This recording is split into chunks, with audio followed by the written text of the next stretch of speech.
Mummy mummy అదే ఎడుతున్నారు.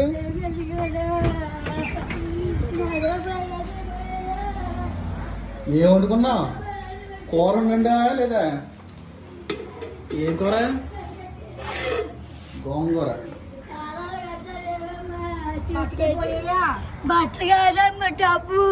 డబ్బులు పట్టుకోరా?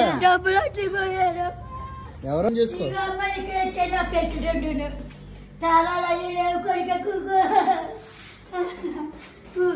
ఏమైంది? ఎక్కడ నీకు డబ్బులా? పెంచిన డబ్బులు నేను ఇచ్చిన పెన్షన్ అన్ని కలిపా. ఎక్కడ పెట్టావు?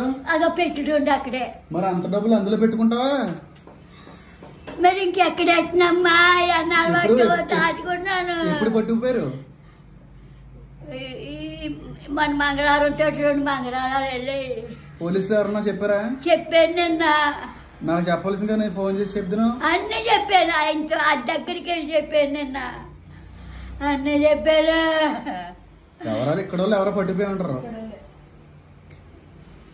బాబు బతుకుతానా జనాను మంట తిరిగి మంట చేసి మంటానంగానే డబ్బులు పట్టుకు వెళ్ళిపోయారంట పాపం. ఎప్పటి నుంచో దాచుకున్న డబ్బులన్నీ కూడా పట్టుకుని వెళ్ళిపోయారంట పాపం. మరి ఎవరో అంటే ఇక్కడ వాళ్ళు ఇక్కడ చూస్తే ఇదే పెట్టిపోయారు పేనా తెల్లవారుజామున ఇంట్లోది అది దెమ్మలు చేసి. ఈ గదిలో నుంచి ఆ గదిలోకి ఎందుకు పట్టుకుని వెళ్ళారు? పెట్టేసాను అక్కడ గుర్తుపెట్టు. ఇక్కడియే నేనే పోలీసులు వచ్చారా? పోలీసులు మరి పోలీస్ స్టేషన్ లో కంప్లైంట్ ఎవరు ఇచ్చారు? నేను వెళ్ళానమ్మ నిన్న ఈ పాటి చెప్పేసే వచ్చాను. అనుకొస్తావు ఎక్కడికి వెళ్ళకన్నాడు ఆయన. అన్న అడగానే రాలేదు. నేను పరిచయకి వెళ్తున్నాను వేరే సంఘానికి. అన్నీ చెప్పాను. సరే నేను మళ్ళీ వస్తాను. ఉంచు, మళ్ళీ వస్తాను. నేను సాయంత్రం వస్తాను. వేరే ఊరెళ్ళి వాకింగ్ చెప్పి రావాలి. మళ్ళీ సాయంత్రం వస్తాను. మొండికి ఎత్తేస్తున్నానమ్మా. తొంగుంటే ఇన్నుడికి నీళ్ళు వచ్చి వాళ్ళు లేరు. లేకమ్మ కున్నీళ్ళలాగా అమ్మ అన్న వాళ్ళు లేరు. లేక నేను మొండికి ఎత్తేసి తొంగుంటే బాగోదు, నా పేనం పోతుంది. తాగాల ఉడికి నీళ్ళు కట్టి మర పెట్టుకొని అలాగని ఇప్పుడు వండుకున్నాను అన్నం వదిలి పట్టిని. ఇప్పుడు డబ్బులు పోయాను బెంగ పెట్టుకోకు. పెట్టుకుంటే అలాగే పాటికి మంటాన్ని చచ్చిపోతున్నమ్మా. బెంగ పెట్టుకుంటేనే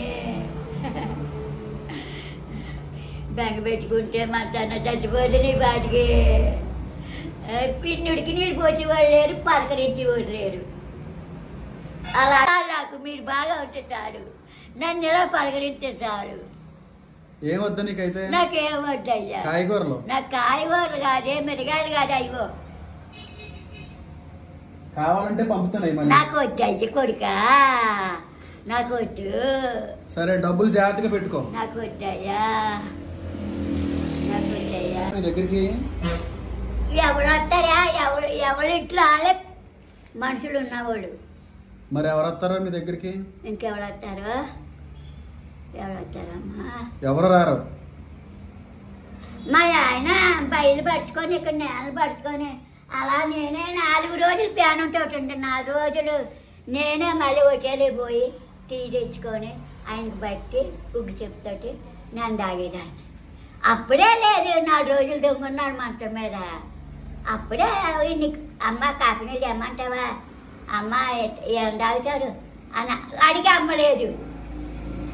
అలాంటి వాళ్ళు పోతానయ్యా. వాళ్ళని పోతే ఎక్కడన్నా ఏ రోడ్డు మీద చచ్చిపోయినా దేవుడు ఎందుకమ్మా? ఇదిగో అమ్మా, నేను ఉన్నంతకాలం చూసుకుంటాను. నేను దేవుడు చూసుకుంటాడు. నాకంటే ముందు నీలాంటి వాడిని దేవుడు వదిలిపెట్టడు. దేవుడు చూసుకుంటాడమ్మా.